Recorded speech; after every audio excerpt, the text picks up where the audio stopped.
The Family. Donc The Family, c'est un haut lieu de l'innovation et de l'entrepreneuriat en France. Et on trouvait que c'était particulièrement pertinent en fait, de lancer ici parce que, avant tout,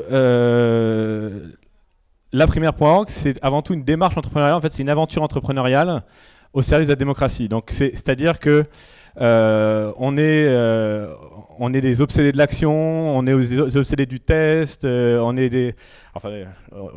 aime bien, on mesure tout, on prend des décisions rapidement. Donc en fait, c'est ça qu'on veut appliquer sur laprimaire.org, et on pense que c'est ça qui est nécessaire aujourd'hui pour arriver à faire changer les choses. Ceci étant dit, donc généralement, une démarche entrepreneuriale, c'est fait dans le cadre d'une société. On veut être très clair, nous on n'est pas une société, d'accord? On a lancé ce projet parce qu'il fallait le lancer. Ce projet il est porté donc par une association qui s'appelle Démocratech, qui est une association de loi 1901. Donc bien qu'on utilise une démarche entrepreneuriale, on est là dans un contexte totalement à but non lucratif. Et voilà, je voulais le dire parce qu'il y a beaucoup de personnes qui nous posent la question, donc je voulais le dire dès l'entrée. Et donc ce soir, ça va durer à peu près une demi-heure la présentation. Il va y avoir 3 parties. Donc une première partie où en fait, je vais vous faire une présentation globale du projet. Une deuxième partie où David en fait, va revenir et vous expliquer comment marchent en fait, les règles de la primaire. Donc ça, c'est la première fois qu'on va le dire. Et dans une dernière partie, je vous expliquerai c'est quoi les prochaines étapes et où est-ce qu'on va à partir de là. Pour les questions, on ne répondra pas aux questions en direct, mais par contre, n'hésitez pas à aller sur cette URL. Vous pouvez poser toutes les questions. Les questions sont compilées par Valentin et après la présentation, on les ressortira et on prendra les questions de la salle et les questions donc, posées en ligne. Voilà. Donc, commençons déjà. Qui sommes-nous? Donc, avec donc David Guez et moi-même. Donc, on se connaît depuis, on est des amis, ça fait 4-5 ans maintenant qu'on se connaît. Donc, David, brillant avocat, et moi, donc ingénieur entrepreneur.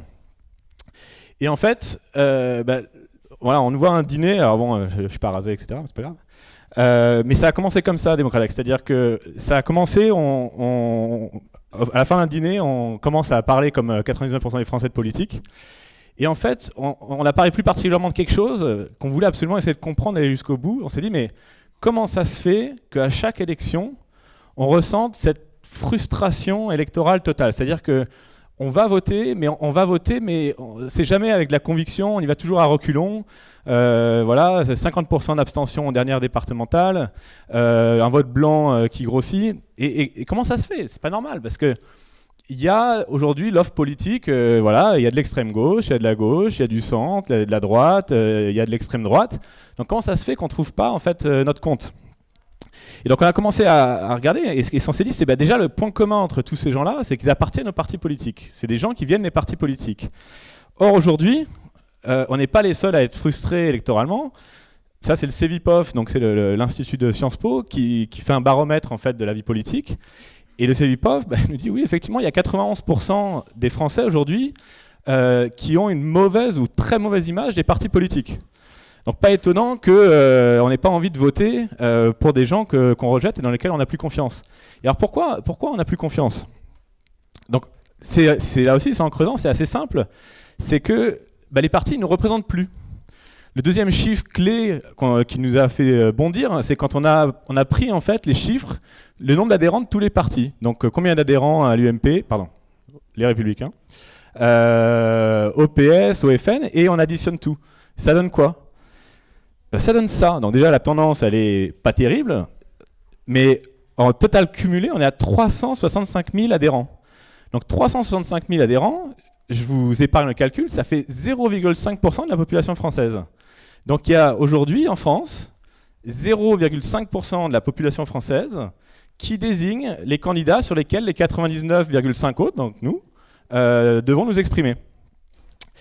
Et c'est pour ça que quand on a fait ce constat-là, on s'est dit il faut qu'on arrive, en fait les partis politiques ont le monopole sur la désignation des candidats aux élections. Et donc la question, c'est comment on fait pour venir casser ce monopole des partis politiques sur la désignation des candidats aux élections. Et c'est là qu'on s'est dit, c'est simple, il faut qu'on lance une primaire. Mais c'est une primaire un peu spéciale, c'est une primaire démocratique ouverte. Donc elle a 2 caractéristiques fondamentales. La première, c'est qu'elle est démocratique, c'est-à-dire que c'est une primaire à laquelle n'importe qui d'entre vous va pouvoir se présenter.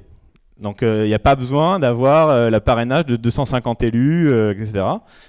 Tout le monde peut se présenter. Donc ça, c'est la première caractéristique fondamentale. La deuxième caractéristique, c'est qu'elle est omnipartisane. Alors omnipartisane, c'est un nouveau mot. Ça veut dire quoi? Ça veut dire que nous, on est juste un outil. On ne défend aucun programme, aucune idée.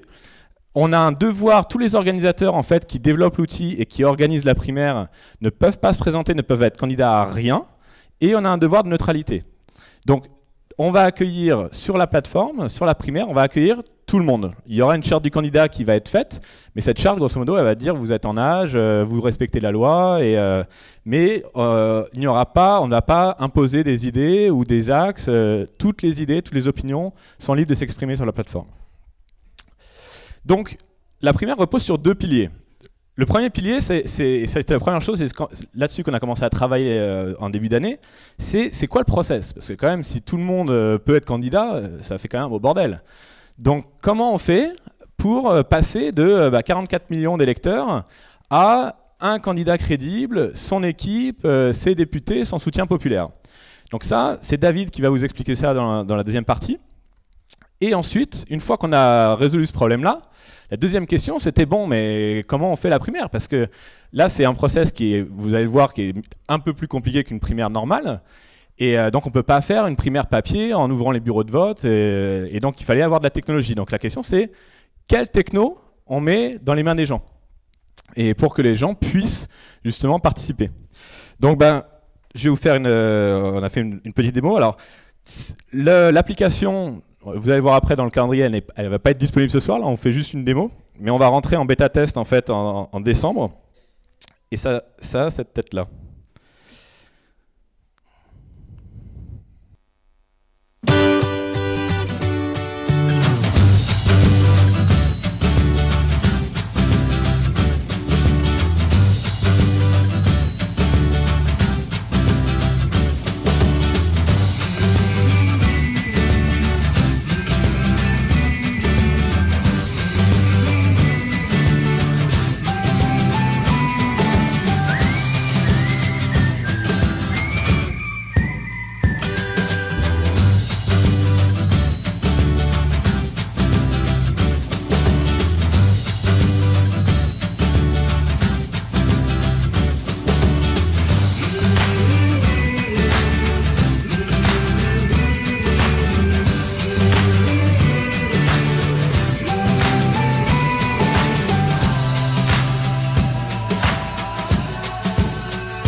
Voilà pour la démo.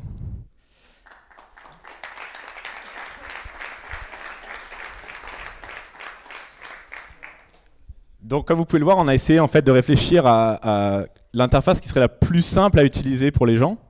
Et donc, on est parti sur une interface de messagerie, parce que tout le monde s'est envoyé des textos, tout le monde s'est envoyé des messages, soit sur WhatsApp, sur n'importe quoi. Et donc, c'est l'interface sur laquelle on est basé, et toute la primaire se déroulera en fait via cette interface de messagerie. Là, ça s'est passé. Donc, voilà, c'est la fin de la première partie. Donc, vraiment, on pense, nous, que grâce à ça, on va réussir notre but. Notre but, c'est de démocratiser les élections. Et on va le faire en mettant, je dirais, la démocratie dans les mains de, dans les mains de tout le monde. Et donc, voilà, je vais laisser la parole à David, qui va vous expliquer maintenant un peu plus en détail comment la primaire va se passer.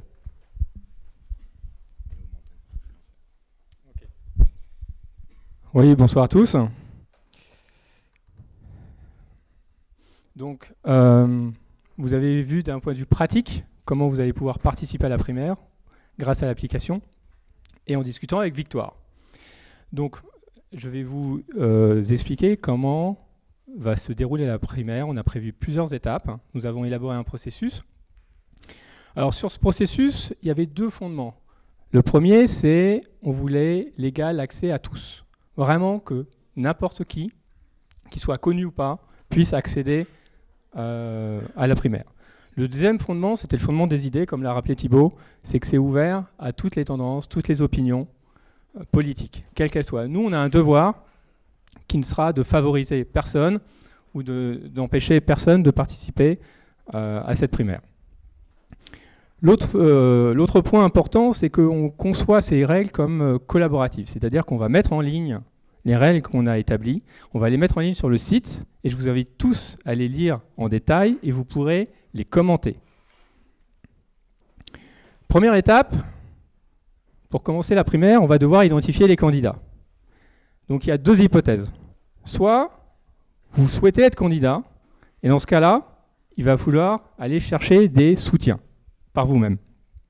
Deuxième hypothèse, vous ne souhaitez pas être candidat, mais vous souhaitez nommer quelqu'un de votre entourage, quelqu'un que vous pensez qu'il s'implique dans la vie politique, ou qu'il soit connu ou pas. Et dans ce cas-là, on a deux cas de figure, soit la candidature spontanée, soit le plébiscite.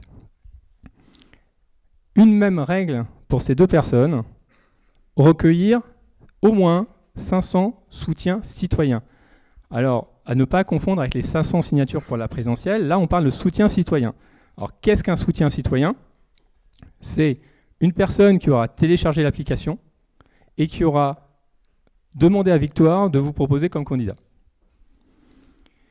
Une fois qu'on a identifié les candidats et qu'ils ont ces 500 soutiens, on rentre dans une phase de finalisation de programme. Chaque candidat devra mettre en ligne sur un espace dédié qu'on lui mettra à disposition sur la plateforme son programme, ses idées, sa vision.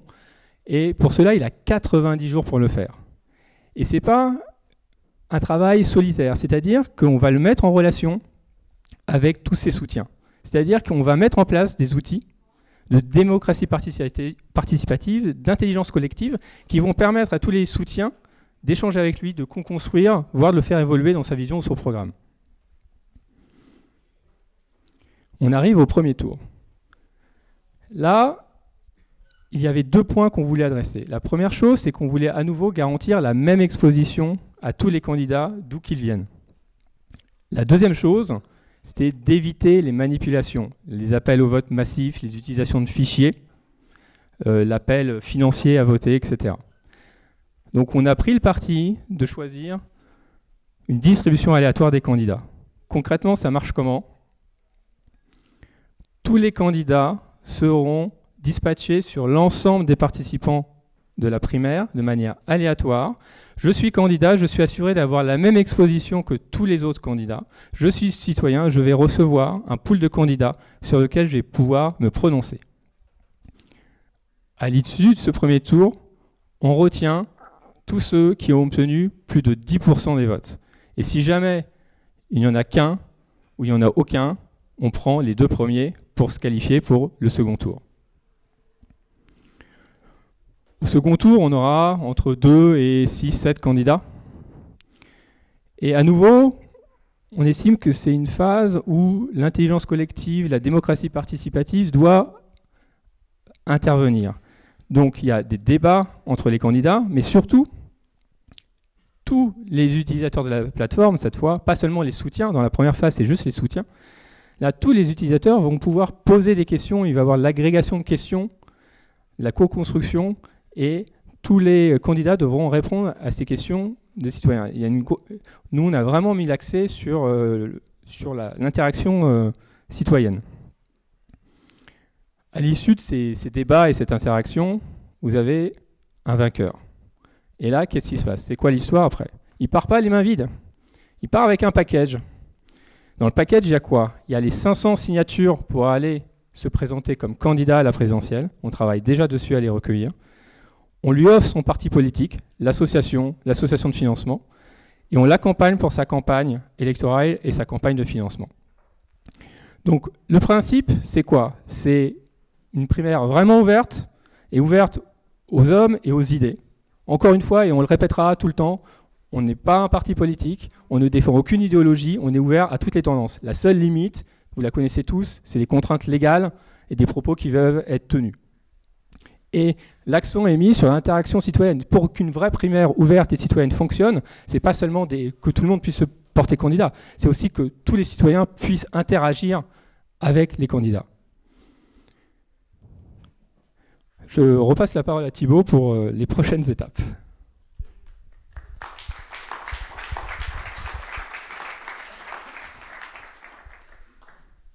C'est l'inverse. Donc les prochaines étapes. Bon, bah, à partir de là, la première chose qu'on va faire, c'est que on va partir, on va faire un petit tour de France. Alors, je sais pas, on est trop mec pour être Obélix. Et donc on va faire en novembre, on va faire des dates en fait dans toutes les régions de France. Le but étant d'aller faire la promo justement de la primaire. Donc ça c'est la prochaine étape immédiate.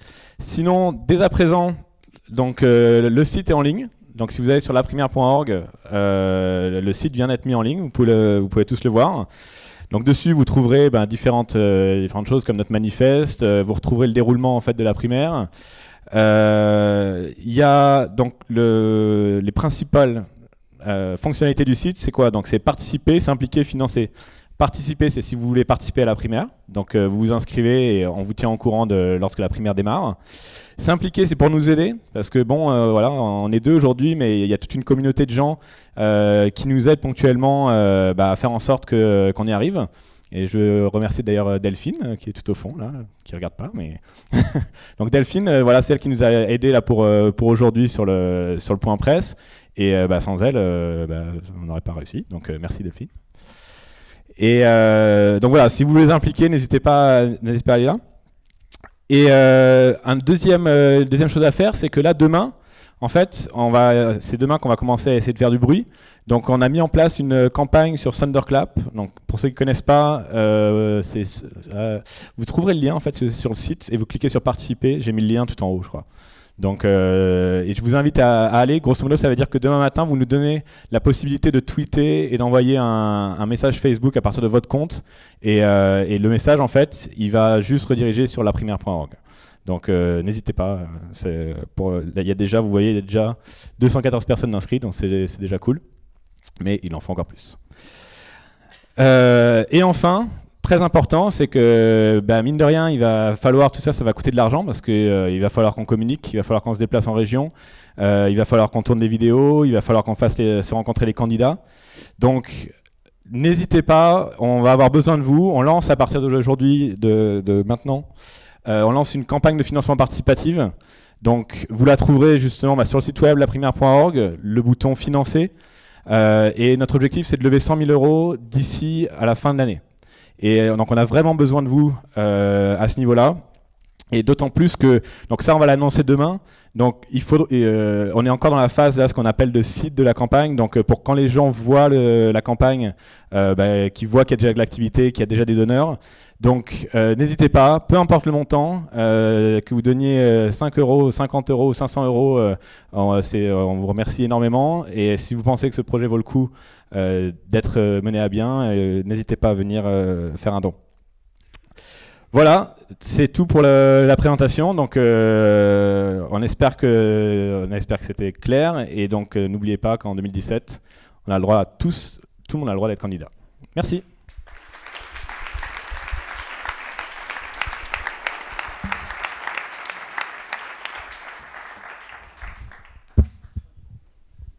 Merci beaucoup à tous les deux, Thibaut, David. Merci à vous d'être aussi nombreux ce soir.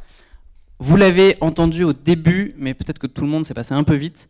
Il y a un Wizambly qui permet de récolter un certain nombre de questions. Donc n'hésitez pas à vous connecter dessus. App avec 2p.wisembly.org, non, .com, pardon, /laprimaire. On récolte un certain nombre de questions. Et évidemment, ça va nourrir l'échange de questions-réponses avec David et Thibaut. Mais avant cela, on va d'abord prendre les premières questions dans la salle. Donc, n'hésitez pas. Alors évidemment, il y a des gens qui sont tout au bout. Je vais me rapprocher petit à petit avec mon micro. Je vais commencer par les 2 qui sont là, et puis ensuite la question sur l'escalier. Merci, bonsoir. Cyprien Gay.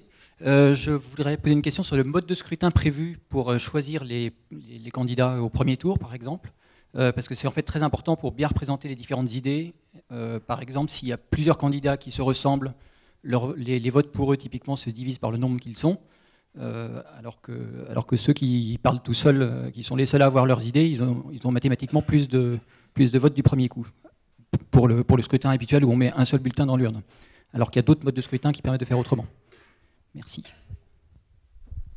Donc en fait sur le mode de scrutin, c'est un des points où on n'a pas encore finalisé, mais clairement il y aura un vote d'intensité. Justement pour pas faire un vote noir ou blanc, mais ça fait partie des points justement qu'on veut finaliser d'ici la fin de l'année en ouvrant justement le processus, parce que voilà, on a eu des avis, on a consulté des chercheurs, etc. Mais là-dessus, il y a beaucoup de points divergents, donc on pense que l'appel à la communauté permettra de trouver le meilleur scrutin. Bonsoir. Je voulais savoir si, puisque la primaire est ouverte à tous, si elle était ouverte aux membres des partis ou à des personnes célèbres. Et si c'était le cas, comment faire pour que le principe de la primaire ne soit pas détourné par leur célébrité ou leur réseau médiatique? Oui, la primaire est ouverte à toute personne, y compris les membres des partis politiques. Maintenant, sur cette histoire de notoriété, c'est la distribution aléatoire que nous proposons de mettre en place qui est censée éliminer tout facteur de notoriété. Quelqu'un qui est connu, une personnalité, prenons par exemple au hasard un Nicolas Hulot, il sera distribué de manière aléatoire auprès de tous les participants. Il ne sera pas plus distribué qu'un autre candidat, vous par exemple. Ça répond à la question ? Oui, Thibaut, je suis là. Non, c'est juste une question de forme. Comme tous vos candidats avaient des cravates, sans exception, je voulais savoir si les femmes avaient le droit de se présenter à la primaire. Non, en fait, on a fait une exception. Bon, je réponds ou... Plusieurs personnes ont posé la question, en tout cas sur Wisambly. Donc, ouais, la présentation a été terminée à 4h de l'après-midi tout à l'heure. Donc, à un moment, on prend juste les images qu'on a. Très bien. Je vous propose d'enchaîner avec une ou deux questions que je récupère sur la plateforme. Et puis, normalement, on doit pouvoir afficher le flux d'ailleurs sur l'écran, il me semble. Et puis ensuite, on refait un tour de questions dans la salle.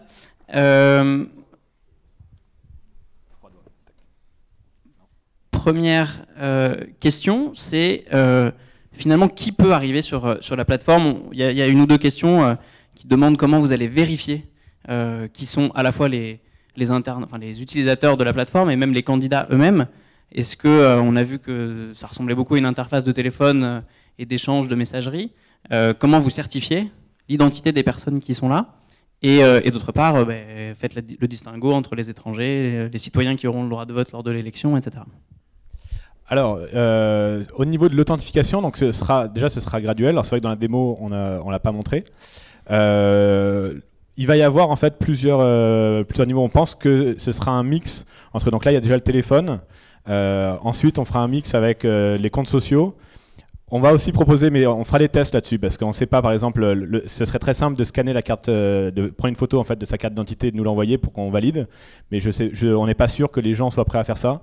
Donc on testera.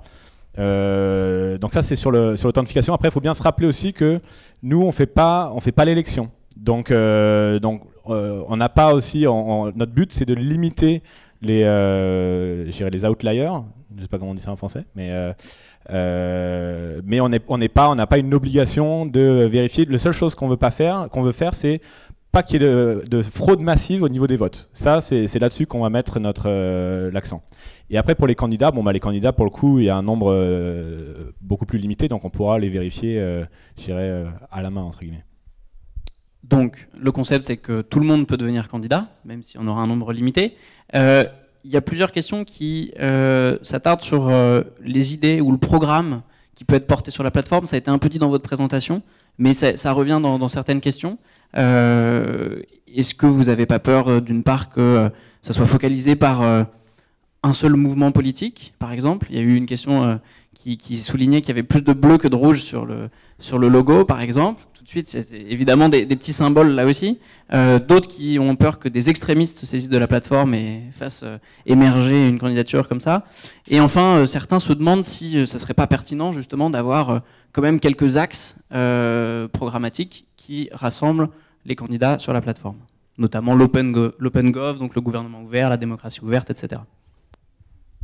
Donc ça, comme dit, au niveau du programme, c'est très clair. Nous, non, il n'y aura jamais de ligne directrice. On n'est pas un parti, on est entièrement neutre. Donc s'il y en a qui défendent l'OpenGov, etc., mais allez-y, présentez-vous avec plaisir. Mais nous, on ne portera pas ça parce que la plateforme est ouverte à tous. Et ensuite, sur le risque de déséquilibre par un groupe quel qu'il soit, en fait, quelque chose, vous pourrez le lire dans le détail en fait, du processus, mais il y a un quorum. C'est-à-dire que la primaire ne se déroulera pas s'il n'y a pas un nombre suffisant de citoyens enregistrés sur la plateforme. Parce que ce qui va empêcher justement le déséquilibrage, ça va être le nombre. Et donc ce nombre, aujourd'hui, le nombre minimum, c'est 100 000. Si on n'est pas au deuxième semestre 2016, s'il n'y a pas au minimum 100 000 citoyens sur la plateforme, il n'y aura pas de primaire. Et notre objectif, c'est d'être à 500 000. Parce qu'à 500 000, on n'est plus, entre guillemets, on est plus représentatif que tous les partis réunis. Tous les partis réunis, je vous rappelle, c'est 365 000 personnes. À 500 000, on est plus gros que tous les partis réunis. J'en ai une dernière avant de vous redonner la parole. Une dernière qui vient là aussi, qui est posée de plusieurs manières différentes, mais finalement, si tout se passe sur un smartphone, c'est un biais à la fois économique, mais peut-être aussi générationnel. Les utilisateurs et les candidats, du coup, ne seront pas forcément représentatifs de toute la population. Il y a une question qui est formulée comme ça, c'est finalement les utilisateurs, les votants, les électeurs les plus importants en France sont plutôt les personnes âgées, en termes de statistiques. Est-ce que du coup la plateforme va quand même les concerner? Est-ce que ça va être une autre population? Et donc, au-delà des candidats, comment s'assurer que les utilisateurs de la plateforme seront eux-mêmes aussi un peu représentatifs? Et après, je prendrai des questions de la salle, donc levez déjà la main. Il y en a là-bas au fond. Okay, très bien. Ouais, effectivement, l'idée, c'est aussi de trouver des solutions pour impliquer le maximum de citoyens et pas seulement ceux qui sont connectés avec un smartphone. Donc, on réfléchit déjà à des possibilités pour aller à la rencontre des gens, justement, pour les faire participer. Bonsoir. Déjà, félicitations pour votre projet. Je trouve ça vraiment très sympa. Merci. J'avais une question parce que j'ai pas bien compris au niveau de la redistribution des candidats. Vous avez parlé plusieurs fois de ça, mais j'ai pas encore compris concrètement comment ça marchait. Est-ce que moi, si j'incite un de mes amis à devenir candidat, est-ce que je vais être tenu au courant par mail, par SMS et qu'est-ce que la redistribution des candidats? Voilà, merci. Alors en fait, il y a 2 points dans votre question. C'est sur la distribution aléatoire, donc ça veut dire que tous les candidats qui ont été sélectionnés seront distribués de manière identique auprès d'un pool, enfin de tous les participants. Donc par exemple, moi sur mon smartphone, je vais recevoir 10 candidats et Thibaut va recevoir 10, mais ça ne sera pas les mêmes. Donc ça, c'est pour éviter les appels au vote, etc. Après, pour répondre à votre deuxième point, c'est que si vous avez soutenu quelqu'un dans sa phase pour obtenir les 500 citoyens, vous le recevrez sur votre smartphone. Et là, on ne l'a pas précisé, mais aussi, lorsque vous allez vous inscrire, vous allez préciser les thématiques qui vous intéressent, l'écologie, la justice, les finances publiques.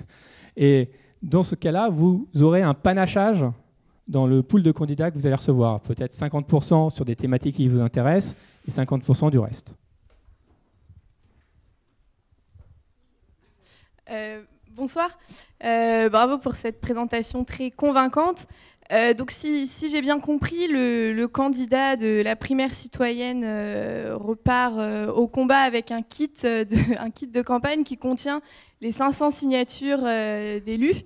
Quels sont vos pronostics sur l'obtention de ces signatures et voilà, comment est-ce que vous avez procédé, où est-ce que vous en êtes, comment ça va marcher? Donc nos pronostics, forcément nous on est optimistes, on va y arriver, forcément. Ensuite, on pense que c'est vraiment une question de nombre, c'est-à-dire que ce qui va tout faire, c'est combien de citoyens on va réussir à convaincre de venir sur la plateforme. C'est vrai pour les signatures et c'est vrai aussi pour les candidats. C'est-à-dire qu'aujourd'hui, là pour l'instant, on est 1500 à peu près. Il y a 1500 personnes qui sont inscrites sur le site Démocratech.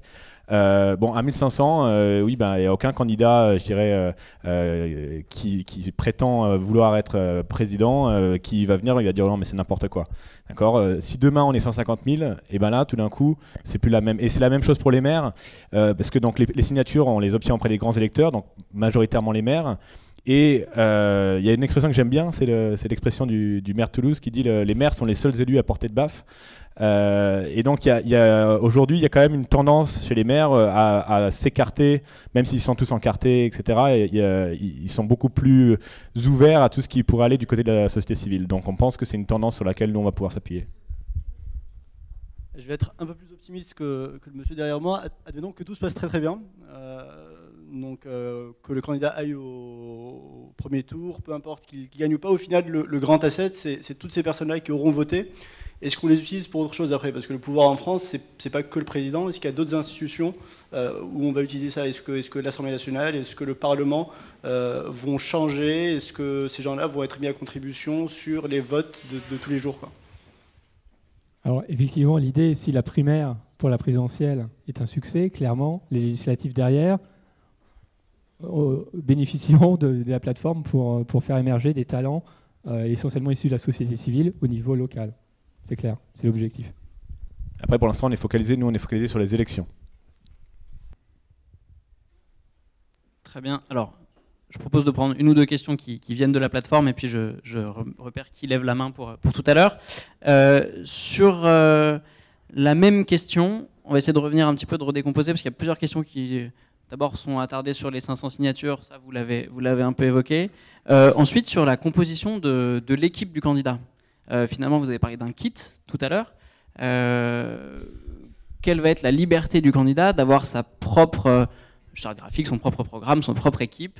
Et c'est une autre question en parallèle qui est assez complémentaire, c'est comment on va lui assurer un relais sur le terrain, parce qu'on sait qu'une campagne politique, ça se fait aussi en allant voir les gens sur le terrain. Et donc, est-ce que ça, c'est prévu aussi, ou ça vient après, ou comment? Alors, donc sur le premier point, en fait, sur la formation d'équipe, nous, on n'impose rien. Après, la seule chose qu'on va faire, c'est que, donc, vous avez rappelé la première étape d'identification des candidats. Donc, à la fin de cette étape-là, tous ceux qui ont eu 500 soutiens citoyens, bon, il y en a qui ont vocation à se présenter à la présidence. D'autres ont peut-être pas, je dirais, cette envie, mais ils seraient prêts à rejoindre d'autres candidats. Donc, en fait, on va juste créer un environnement favorable pour les rencontres, pour que les gens se rencontrent, et il y aura probablement des ralliements entre candidats dans cette phase-là, d'autant plus que forcément chaque candidat vient avec ses 500 soutiens, donc il y a un intérêt aussi au ralliement. Donc c'est comme ça, mais on ne va pas plus loin dans la formation d'équipe. Si un candidat vient avec son équipe et dit moi c'est mon équipe et je veux personne d'autre, c'est tout son droit. Et ensuite sur le relais terrain, on espère déjà, avoir à travers l'approche, à travers cette application, arriver à avoir une grande pénétration. Aujourd'hui, on n'a pas de plan particulier sur le relais terrain. C'est pas quelque chose sur lequel on a réfléchi, mais on va commencer maintenant parce que justement, comme on va en région, va y avoir un grand apprentissage dans les mois qui viennent sur comment on arrive à faire des events en région et à mobiliser. Donc d'ailleurs, si vous avez des compétences là-dedans, n'hésitez pas à vous inscrire. On a ensuite une ou deux questions qui peut-être sont sceptiques ou alors simplement un petit peu ironiques ou provocantes sur votre discours qui finalement vise à remplacer les partis politiques, ou en tout cas à partir du constat qu'ils sont inefficaces, ou en tout cas qu'ils n'accueillent plus suffisamment de monde pour être représentatifs, et donc de proposer une nouvelle solution. Et justement, on a une question là qui nous dit: pensez-vous vraiment que l'intelligence collective sera meilleure que celle des partis? Il y en a une autre qui ressemble un petit peu. Comment des personnalités de la société civile pourraient être plus compétentes que des partis traditionnels? Donc en gros, comment vous anticipez à la fois l'accueil... J'ai plus de son d'ailleurs sur mon micro, si, c'est bon. Quel est votre regard un petit peu là-dessus sur, en gros, est-ce que c'est après les partis, est-ce que c'est contre les partis, est-ce que c'est un nouveau parti? Alors, encore une fois, non, c'est pas un nouveau parti. Nous, ce qu'on essaie de mettre en place, c'est une nouvelle passerelle, c'est d'insuffler un nouvel élan, c'est de réimpliquer les citoyens et de montrer qu'on peut faire autrement et en dehors des partis. Mais on ne dit pas qu'on veut la fin des partis. Ils peuvent continuer à exister. Maintenant, sur l'histoire de compétences, c'est sans doute un militant d'un parti politique qui a posé la question, parce qu'en termes de compétences, un citoyen de la société civile n'est pas plus ou moins compétent qu'un militant d'un parti politique, a priori.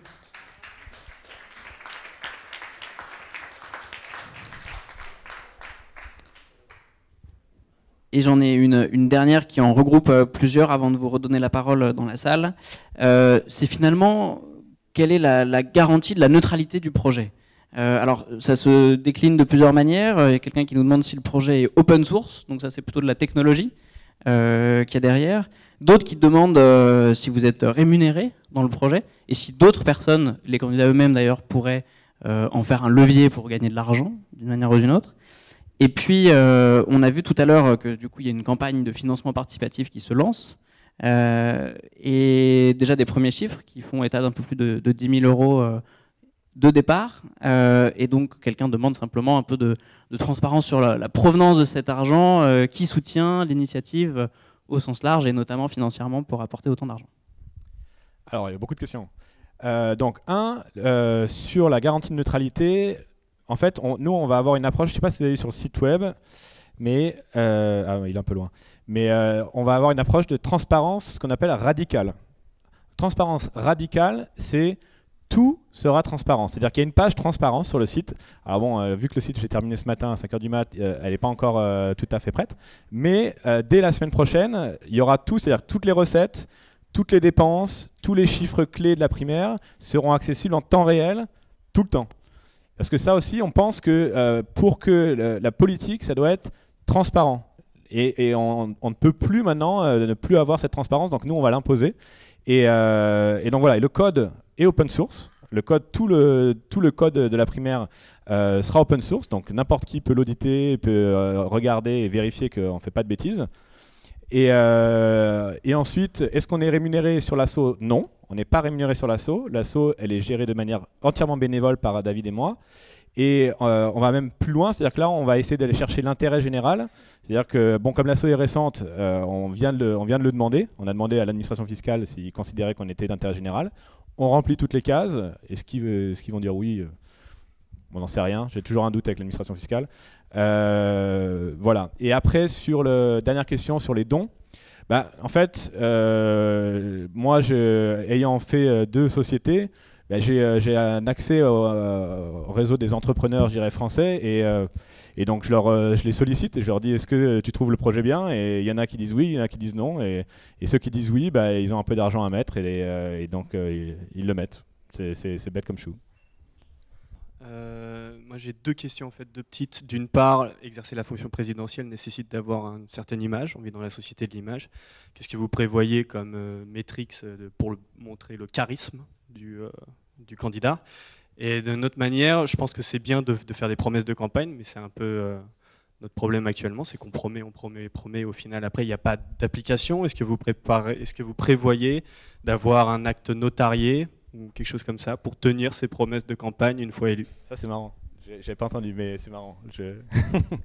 En fait non, on a un avis là-dessus, et notre avis c'est que comment on fait pour avoir des candidats, d'où les candidats vont tirer leur légitimité. Et en fait c'est pour ça que David l'a abordé quand il a présenté le process. Il a dit: on va mettre un accent fort sur ce que les gens ont fait. C'est-à-dire que, je vais vous donner un exemple, vous me dites, voilà, moi je pense que je suis candidat et mon projet, ça va être de fermer les frontières en Europe. Pourquoi pas? La question c'est, est-ce que vous êtes levé ce matin et vous êtes cogné sur le lavabo et vous pensez ça? Ou alors est-ce que ça fait 10 ans que vous avez un think tank et que vous avez fait conférence sur conférence et vous êtes chercheur sur le sujet et vous en êtes arrivé à la conclusion logique que? C'est quand même 2 points de vue qui sont complètement différents, et donc c'est ça qu'on va essayer de faire ressortir. Donc forcément, il y aura un format vidéo pour tout ce qui est charisme, etc. Donc je dirais les présentations seront vidéo. Et si vous regardez bien, les 2 tours, on les a alternés aussi comme ça. C'est-à-dire que le premier tour, il est justement sur ce côté charisme, vidéo, qui est le candidat, alors que le deuxième tour, il va être, on lui donne un focus un peu plus idée, et ça va jouer plus sur les idées que sur le charisme. Bonjour, je voudrais juste préciser en fait de demander de préciser. Ça veut dire que vous prévoyez d'auditer en fait ce que les gens vont dire sur leur parcours. Donc il y a une équipe derrière, s'il y a beaucoup de monde. On voudrait faire du fact-checking, et donc notamment avec des journalistes. Donc ça, on va le chercher. Pour l'instant, c'est un peu trop tôt, mais l'idée c'est ça. C'est qu'en fait, sur les candidats qui sortent, il y a un fact-checking qui soit fait sur ce qu'ils disent. Est-ce que vous avez connu l'initiative de Nous Citoyens avec Denis Père, une volonté justement collaborative où ils ont essayé de fédérer des gens. Est-ce que vous savez la fin de l'histoire? Vous êtes au courant de cette histoire ou pas? À mon avis, la fin, c'est que ça a explosé en plein vol. C'est-à-dire Denis Père s'est fait racheter par un parti politique. Il a donné sa place à Cavada et aujourd'hui, ils ont des problèmes de financement obscurs et tout a explosé en plein vol. Voilà, pour vous dire qu'il y a quand même un sujet, moi, qui me manque dans cette histoire, c'est que si on veut se lancer en politique, je pense que le premier devoir, c'est d'avoir des choses à proposer. Or, il est très difficile d'identifier aujourd'hui des gens, parce qu'il faut aussi avoir la maturité politique pour pouvoir identifier des vraies idées politiques, et c'est tout le défi d'abord qu'il faut remplir. C'est-à-dire qu'aujourd'hui, on est sur des politiciens de carrière qui sont extrêmement exercés à cet exercice politique, et en même temps, si je vous avais dit, moi, à Démocratech, prouvez-moi ce que vous avez fait avant pour valider votre initiative de demain, vous m'auriez dit, bah, je sais pas, donnez-nous la chance de tenter l'aventure. Donc c'est plus compliqué que ça. C'est un ensemble de facteurs, c'est sûr. C'est pas le seul. On essaye de couvrir, je dirais, tous ces facteurs parce qu'il y a beaucoup de choses qui jouent. Oui, donc le charisme, l'expérience et tout. Chacun a des niveaux différents. Voilà. Après, sur Nous Citoyens, moi je connaissais pas l'histoire. La seule chose dont je suis convaincu, c'est qu'aujourd'hui, si on veut changer les choses, la dernière chose à faire, c'est de créer un parti, parce que on l'a vu, ça ne marche pas. Donc nous, on pense qu'on va changer les choses justement en ne se présentant pas. Merci. Donc ne votez pas pour moi. Question par là. Bravo encore une fois pour l'initiative. Moi, j'avais deux petites questions. La première, c'était est-ce qu'il y a des analogies ou des best practices que vous avez vues dans d'autres pays, dans d'autres territoires, et qui ont montré d'éventuels fruits positifs ou négatifs? En tout cas, est-ce qu'il y a des choses qui vous permettent de guider votre action? Et la deuxième question, c'était plus un doute sur la politique. C'est quand même de l'adhésion à des idéologies, à des idées, et de l'incarnation de ces idéologies. Vous essayez de faire adhérer des gens à un procédé démocratique qui est complètement nouveau, et qui n'est pas forcément incarné. En tout cas, je ne vois pas l'incarnation pour l'instant, elle n'est pas encore véritable. Vous êtes sur des codes extrêmement politiques, graphiquement, je vois comment... Vous êtes finalement sur les mêmes codes. Je trouve que finalement, la question de l'incarnation de ce nouveau procédé, elle sera posée parce qu'en effet, il y a eu la question de la génération. Ça sera sans doute des jeunes générations qui seront les premiers, les early adopters de votre procédé. Et je me pose juste la question de si c'est de l'incarnation et de l'adhésion à un procédé versus ensuite la nécessaire incarnation d'idées politiques. Je ne sais pas si c'est très clair. Merci. Je dirais qu'avant tout, nous, on a raisonné à l'envers. C'est-à-dire comment on ferait pour permettre l'égalité des chances, l'égalité d'accès à tous pour se porter candidat, et aussi l'égalité d'expression de toutes les idées. C'était le postulat de départ. Tous les hommes, toutes les idées. À partir de là, je suis d'accord que la politique, c'est quelque chose de très sensible et il faut l'incarner. Mais aujourd'hui, nous, on propose l'outil. On ne propose pas le contenu. Donc le contenu, c'est vous qui le ferez en participant ou en portant candidat. Bonsoir. Moi j'ai une question. J'ai l'impression en fait que c'est quelque chose qui est beaucoup dans l'air du temps. Pour ma part, je hume ça beaucoup sur les réseaux sociaux. Cette idée de démocratie participative, démocratie liquide, etc. Comme on peut le trouver un peu dans des associations ou autres. Et donc félicitations d'avoir franchi le pas et d'avoir concrétisé ça. Simplement, j'ai l'impression que vous n'êtes pas tout seul sur le terrain, et j'en vois d'autres qui se lancent plus ou moins dans la même aventure, notamment au niveau des législatives. Ça commence à se faire. Donc la seule inquiétude que j'ai, je suis convaincu qu'il y a beaucoup de gens qui sont très demandeurs de ce que vous proposez. La seule inquiétude que j'ai, c'est d'arriver en fait à une bataille d'ego, d'associations ou autres qui risquent de se manger les uns les autres, et dans ces cas-là, qu'est-ce qui se passe? Est-ce qu'il s'agit de tous fusionner en quelque chose? Est-ce qu'il s'agit de se confronter à nouveau sur les... Alors oui, effectivement, il y a beaucoup d'initiatives qui émergent.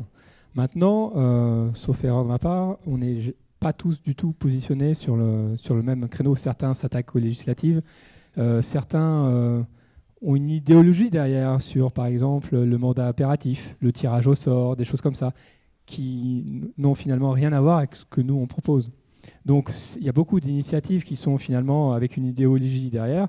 Nous, c'est encore une fois, hein, on est un outil, on est une méthode, et nous, on est sur la présidentielle. Il me semble qu'on est les seuls à être dessus aujourd'hui.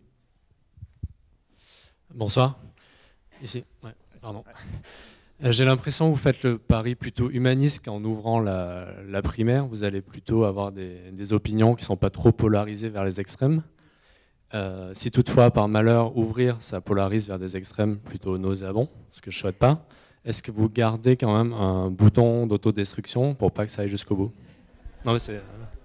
Mais le bouton d'autodestruction, c'est la présidentielle. C'est-à-dire que nous, on a réfléchi le process justement pour... En fait, un des critères, c'était ce que disait David. On ne veut pas qu'il y ait de manipulation possible. On ne veut pas servir de tribune à notre insu. Donc c'est pour ça que c'est comme ça qu'on a réfléchi le processus. Après, je veux dire, la démocratie, si demain il y a quelqu'un qui me plaît pas du tout, qui arrive au bout, à partir du moment, voilà, moi mon taf, c'est juste de faire en sorte que le process, on pense que c'est le meilleur possible. Après, je suis pas là pour faire émerger mon candidat, donc ouais, c'est assumé complètement. Et après, deux choses l'une, si on fait émerger un candidat, donc soit il est vraiment nul et il se ramasse complètement à la présidentielle, et bon voilà, soit il est bon et il fait un score et il peut être bon et je peux ne pas l'aimer. Tous les scénarios sont possibles. Mais en tout cas, nous, on n'a pas de jugement de valeur à avoir sur les candidats et on met notre effort sur le process et sur la méthode et après, advienne ce qui arrivera. Bonsoir. Vous parlez d'une présentation équitable des candidats. Comment est-ce que vous comptez mettre en place les moyens de communication pour que ce soit possible? Parce que vous parliez de lever des fonds pour faire des vidéos. Donc vous allez vous-même filmer chaque candidat, monter les vidéos, faire des choix au montage, donc des choix de discours et de paroles. Ou est-ce que les candidats seront eux-mêmes prestataires de leur support de communication et pourront les faire, auquel cas les budgets de communication influeraient sur la qualité du produit présenté et leur présentation? Alors en fait, il faut distinguer deux phases. La première phase, pour se qualifier pour le premier tour, revient à chaque candidat de se débrouiller. Donc effectivement, il peut y avoir une distorsion. Après, sur la phase second tour, là, c'est nous qui allons packager le contenu et les formats pour qu'il y ait une égalité de traitement.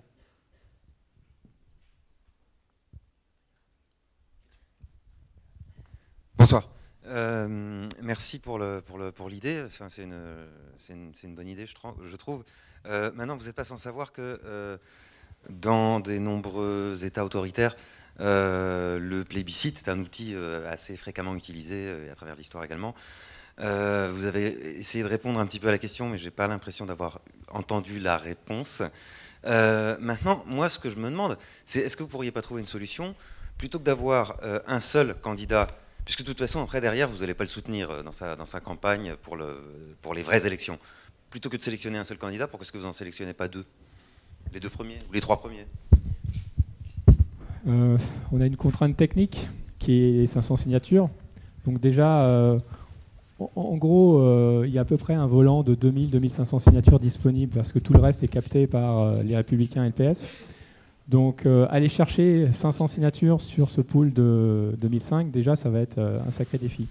Maintenant, à la limite, si des maires, notamment, veulent proposer des signatures pour voir le candidat arrivé numéro 2 aussi aller à la présidentielle, ça dépendra que d'eux.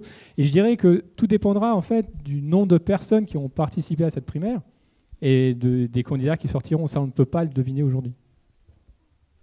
Rien n'empêche, même si celui qui est deuxième, qui sort deuxième, même si on ne l'accompagne pas, il est libre à lui de faire, il est libre, hein, il peut se présenter aussi. Bonjour tout le monde. Moi je viens ici, je suis nouveau sur Facebook, donc je suis arrivé un peu comme un cheveu sur la soupe, mais je trouve votre idée absolument géniale. Si n'est que je viens ici parce que je veux gagner en 2017. Votre outil, génial, rien à redire. Le problème, c'est que vous êtes tous en train de dire « Ouais, ben, si on arrive un peu au deuxième tour, qu'est-ce qu'on fait après ?» Il y a un monsieur tout à l'heure là-bas qui a dit ou c'est vous qui avez répondu, il faut que le mouvement soit populaire pour que les gens accrochent au truc. Il faut que le président, qu'on peut tous élire ensemble, il soit différent de l'autre. Donc il faut déjà qu'il y ait 2-3 repères, enfin, c'est mon point de vue, hein. Il y a 2-3 limites. Le mec qui va être élu là, qui que ce soit, ça m'est complètement égal en fait. Je pense qu'il faut que ce soit quelqu'un qui soit médiatique pour qu'il passe à la télé et qu'on l'entende tout le temps. Mais ça, c'est à voir tout ça. Il faut qu'il ait des limites. Le mec, dès qu'il arrive là-haut, il donne la parole au Parlement. Et dès que ce gars est élu, la différence qu'il fera avec tous les autres guignols qu'on a autour, c'est que c'est pas plus lui le roi. Le mec, il s'inscrit comme président de la République, mais il n'est plus le roi. Et il donne la parole au peuple. Et à ce moment-là, on peut discuter. Ce gars, il a l'occasion de faire, à mon avis, soulever quelque chose. Voilà, c'est ce que je dis. La question, est-ce que votre outil, il est fait pour gagner en 2017 ou non? Si on fait ce projet-là, c'est quand même parce qu'on pense que ça peut marcher en 2017, sinon on le ferait pas, quoi. Donc oui, il va falloir qu'il y ait 30 000 tartines qui tombent du bon côté, mais c'est possible. Et pour recroiser la question qui était tout à l'heure sur le mode de vote, effectivement, monsieur disait les techniques de vote, la notion de vote unilatéral, c'est-à-dire que j'en choisis un et puis c'est tout. Ou alors j'ai, je sais pas, X points à adresser à divers candidats, et il y en a un qui me plaît bien, je lui en mets 5, il y en a un qui me plaît moyen, je lui en mets 3, enfin, c'est en cours de réflexion aussi. Exactement, c'est en cours de réflexion. On réfléchit à un système avec un pool de points ou de bulletins à attribuer sur le pool de candidats qui nous est présenté, avec la possibilité, je ne sais pas, vous avez 10 bulletins, vous pouvez mettre les 10 bulletins sur le même candidat ou les dispatcher, voire d'en attribuer aucun, donc ce qui permet de prendre en considération aussi le vote blanc. Valentin, il y avait Axel aussi depuis 20 minutes. Bonsoir, donc je me présente, Julien Paredes de l'association Respublica, donc rien à voir avec Chevènement, parce que souvent on pose la question. Alors premièrement, je suis très heureux d'être ici, d'écouter. Je ne pensais pas du tout que vous alliez nous révéler la surprise de choisir un président à la fin.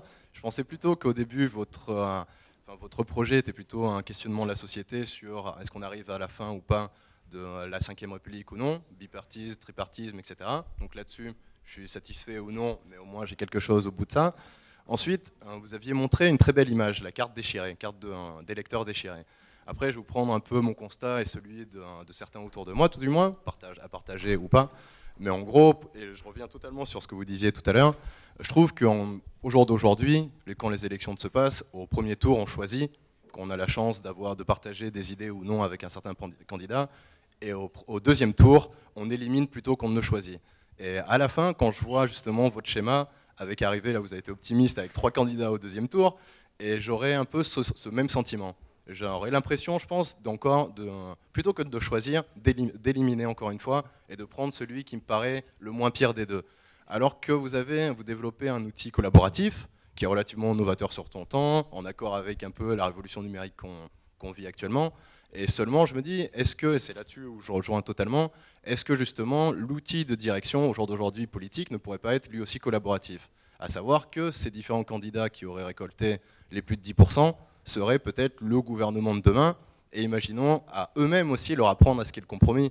Parce que chacun des gouvernés qu'on a, je pense, tous les uns autour des autres, fait des compromis dans sa vie, avec sa femme, ses enfants, ou son mari, peu importe. Et pourquoi la politique ne ferait pas des compromis? Au lieu de dire droite c'est bien, gauche c'est pas bien, par exemple. Donc c'est une bonne remarque. C'est une bonne remarque parce qu'on est passé par cette étape-là dans nos réflexions. Parce que forcément, on en a parlé à beaucoup de monde, donc on s'est enrichi.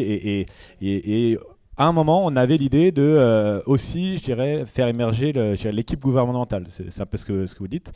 Mais in fine, en fait, le projet ne peut pas tout faire. C'est-à-dire qu'il y a des gens qui nous disent ouais, il faut aussi qu'on puisse proposer des idées, il faudrait qu'on puisse débattre sur les idées, il faudrait qu'on crowdsource l'équipe, etc. Et in fine, on s'est dit, si on veut que ça marche, il faut qu'on fasse une chose et qu'on le fasse bien. Et la présidentielle, on parle des candidats. Et donc c'est pour ça que à la fin, on est revenu sur cette idée-là et on s'est dit non, on va se focaliser sur les candidats et le candidat, il forme l'équipe qu'il veut former. Après, sur les 10%, on pense qu'à partir du moment où on dit tous les candidats qui ont plus de 10% sont au deuxième tour, si votre candidat n'est pas au deuxième tour, c'est qu'il était vraiment en minorité. Donc je ne pense pas que cette frustration existe, en tout cas pas dans les proportions qu'elle a aujourd'hui sur la présidentielle.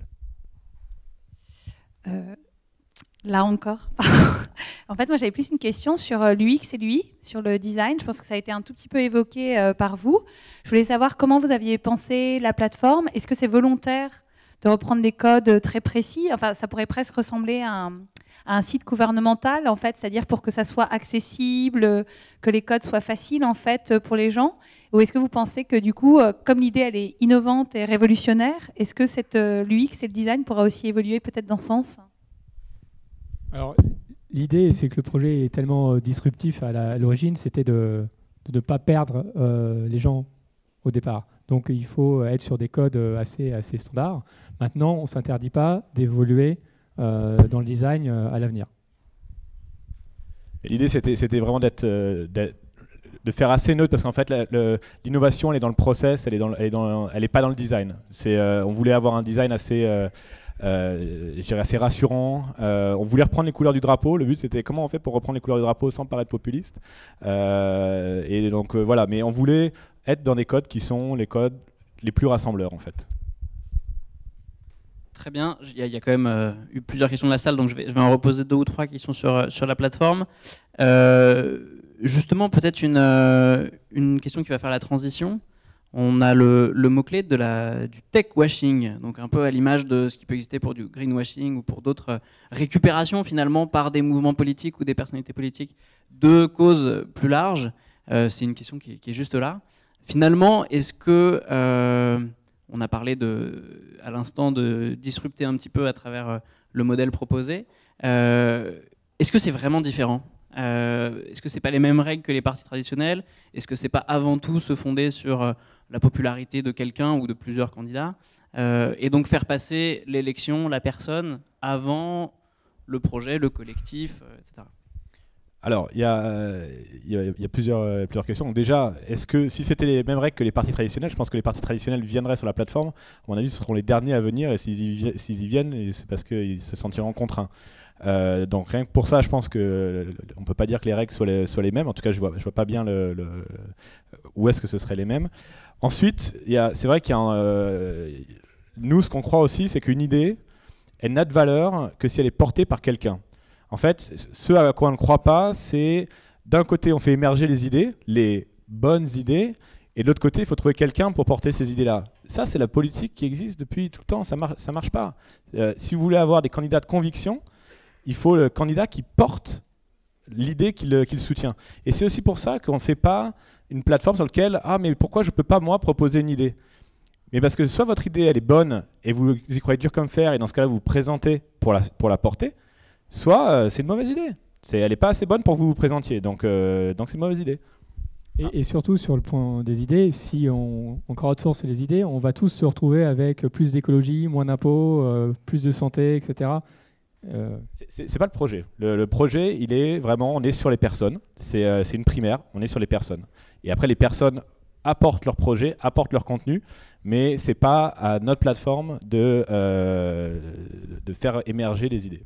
Du coup, je rebondis directement sur cet enjeu-là. La dernière question qui a été posée, c'est vous prévoyez d'avoir d'autres outils créés par la même équipe, ou alors peut-être y a-t-il d'autres outils que vous connaissez et qui pourraient être complémentaires pour ce travail justement d'élaboration du programme ou tout simplement de communication, de campagne, et plus largement, je vais l'élargir aux réseaux sociaux. Est-ce que vous avez une vision, une stratégie là-dessus sur les nouveaux moyens d'aller au contact des électeurs grâce à Internet? Alors, nous, on est vraiment focalisé sur la présidentielle là. Donc, pour l'instant, on se projette pas sur d'autres champs d'application, etc. Il y a beaucoup à faire sur les élections, et donc on va rester pendant très longtemps sur les élections.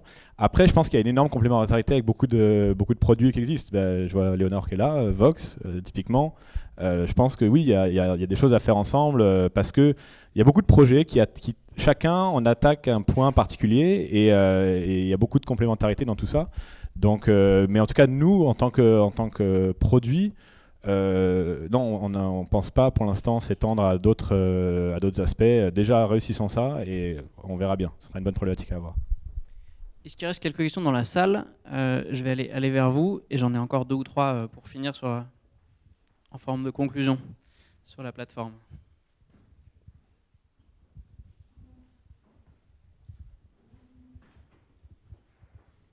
C'est encore moi. de votre point de vue, quels sont les plus gros risques? Pas assez de citoyens. Le second?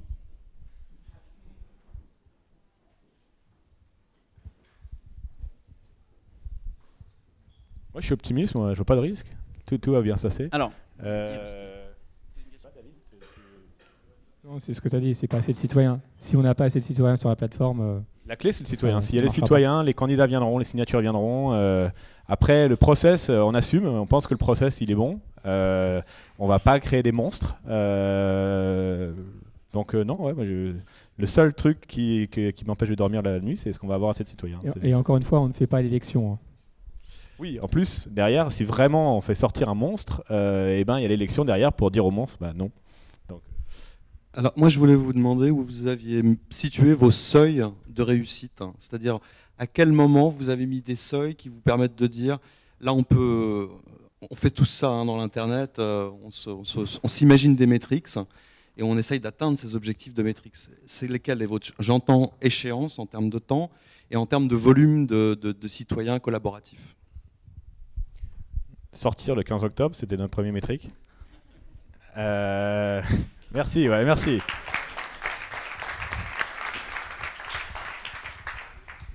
Et ensuite, en termes de citoyens, donc je l'ai dit tout à l'heure, il y a le quorum, c'est 100 000. C'est-à-dire que si on n'atteint pas 100 000 citoyens, il n'y aura pas de primaire.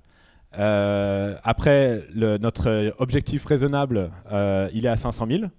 Et notre objectif fou, bah, ouais, 2 millions, 3 millions, 4 millions, name it. Ouais, 65, avec les bébés. Et donc, non, c'est vraiment nos métriques, ils sont vraiment là-dessus. Là, le prochain gros objectif, bah, c'est technologique. Là, ce que vous avez vu, c'est une démo. Donc oui, ça marche bien sur mon téléphone. Maintenant, il va falloir que ça marche bien sur tous les téléphones et qu'il n'y ait pas de problème. Ça, c'est le prochain challenge.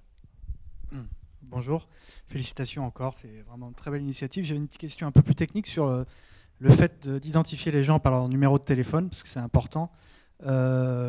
C'est vraiment la seule sécurité que vous proposez pour garantir l'unicité du vote, parce qu'il y a des services qui permettent d'avoir plusieurs numéros de téléphone, on ne peut pas savoir s'il est mineur, majeur. C'est quoi votre... On va proposer, en fait ce sera probablement un panachage, comme je disais tout à l'heure, faudra s'identifier de 3 manières différentes. Ou, on n'est pas encore...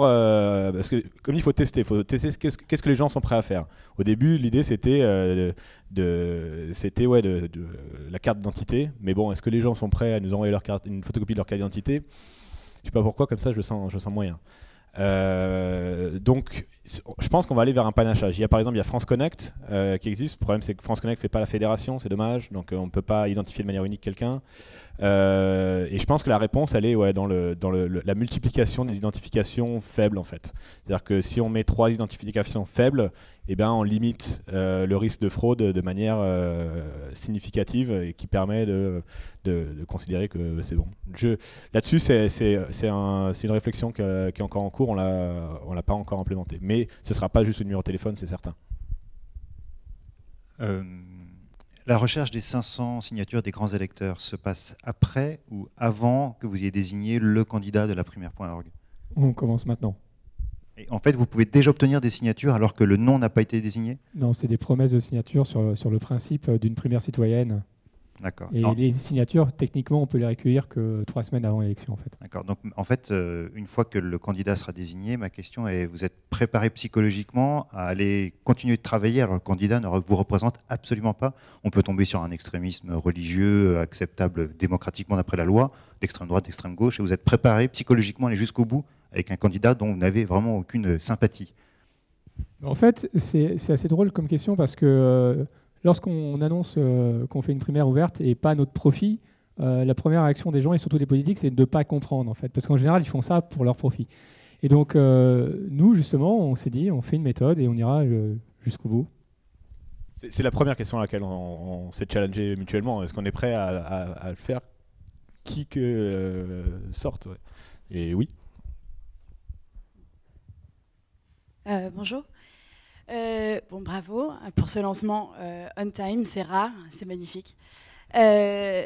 Deuxième chose, donc vous dites que c'est le plus gros risque, votre plus grosse peur, c'est de ne pas avoir assez de citoyens. Du coup, 1, comment on peut vous aider? 2, est-ce que vous êtes déjà un peu suivi par la presse ou pas? Est-ce qu'il y a déjà ce soir, par exemple, des journalistes politiques dans la salle? Alors la réponse est non. On a fait un point presse avant auquel il y avait un journaliste. Donc elle a eu un scoop. Et non, et donc la presse, elle viendra quand elle viendra. On a des contacts. On a envoyé le communiqué de presse, il a été envoyé à 260 journalistes. Voilà, mais après, bon, les faire venir à 5h30 un jeudi soir pour un projet de nouveau dont ils n'ont jamais entendu parler, je pense que ça les motive pas plus que ça. Et comme d'hab, hein, c'est l'entrepreneuriat, c'est à chaque fois, c'est la constance. On va les pinguer une fois, et puis 2 fois, et puis 3 fois, puis à un moment, ils vont dire quand même, eux, je les vois revenir. Et donc, mais la presse, c'est un aspect. Là où on va vraiment pousser, c'est plus sur ce qu'on sait faire, donc online. Et comme vous l'avez vu aussi, le process, au début, les candidats en fait doivent faire eux-mêmes leur campagne pour amener des soutiens sur la plateforme. Donc on espère aussi que ça aura un effet viral important. Ok, et comment on peut vous aider du coup? Alors, l'idée, c'est quand même d'avoir une traction citoyenne importante parce que si l'opinion bouge, les médias et les politiques vont bouger derrière. Donc le focus, ça doit être vraiment sur les citoyens pour inciter les gens à s'inscrire sur la plateforme. Donc, pour nous aider, faut en parler. Faut en parler. En fait, un tweet et tout, c'est bien, mais ça change pas le monde, quoi. Ce qui est important, c'est voilà, dès que vous allez voir quelqu'un, si vous aimez l'idée du projet, votre prochain dîner entre potes, tiens, t'as vu ce truc-là, et c'est ça qui fait. Et on le voit aujourd'hui, ça commence à prendre. Au début, Démocratech, voilà, il y avait des pics et puis après plus rien, et puis après il y a des pics et puis un petit truc, et puis après il y a des pics et là maintenant ça y est, il y a un bruit de fond qui s'installe et donc on a de plus en plus de monde qui s'inscrit tous les jours, mais c'est vraiment du bouche à oreille, donc je pense pour nous aider c'est ça, il faut juste en parler en fait. Est-ce qu'il reste des questions dans la salle? Je pense avoir essayé de reformuler la plupart de celles qui étaient sur la plateforme. J'aimerais être sûr d'avoir bien compris. Admettons que je présente un candidat. Bon, je ne suis même pas sûr de pouvoir voter pour ce candidat, puisqu'on va m'affecter un pool de candidats dans lequel il n'y aura peut-être pas le mien. Non, le candidat que vous avez soutenu sera dans votre pool. Avec une partie des autres candidats selon un algorithme. Exactement. Merci. Plus cette question de thématique, quand vous allez vous inscrire, vous allez dire écologie, justice, etc. Donc il y aura un panachage des thématiques qui vous intéressent, plus le candidat que vous avez soutenu, et le reste, c'est du random, du hasard. S'il n'y a pas d'autres questions, je vous propose une double question de conclusion. Justement, pour être sûr que tout le monde a bien compris le concept, est-ce que l'un de vous peut résumer en 30 secondes, 1 minute, l'idée, le concept, qu'on puisse là aussi le diffuser, le retweeter, etc. Et puis la deuxième question, ça a été un peu évoqué par Léonore à l'instant, parce que ça a été dit beaucoup sur la plateforme aussi, c'est comment on vous aide et quelle est la prochaine étape et comment on vous suit et où est-ce qu'on vous suit. Voilà, merci. Donc si vous voulez en parler à d'autres, c'est simple. Donc laprimaire.org, c'est une primaire démocratique ouverte. Et le meilleur moyen de le présenter souvent, c'est de dire que l'objectif de cette primaire, c'est de casser le monopole des partis politiques sur la désignation des candidats aux élections. En fait, c'est quelque chose que les gens ne réalisent pas forcément. C'est-à-dire que c'est ce qui explique la frustration, en fait. Et la clé, c'est de réaliser que les partis politiques ont le monopole sur la désignation des candidats. Et nous, de notre expérience, voilà, c'est quand on présente le projet comme ça que les gens cliquent le plus facilement. Et c'était quoi la deuxième question? Les prochaines étapes, comment on vous suit et comment on vous aide? Pour nous suivre, vous allez sur le site web, vous inscrivez pour participer à la primaire, ou encore mieux pour contribuer, ou encore super mieux vous donner. Et voilà, la prochaine grosse échéance pour nous, c'est la fin de l'année. Il faut qu'on arrive à avoir au moins 100 000 euros d'ici la fin de l'année pour qu'on puisse bien préparer le lancement, donc l'ouverture de la plateforme qui sera le 1er février. Un mot de la fin, David? Merci à tous d'être venus ce soir. Ouais, merci beaucoup. Merci.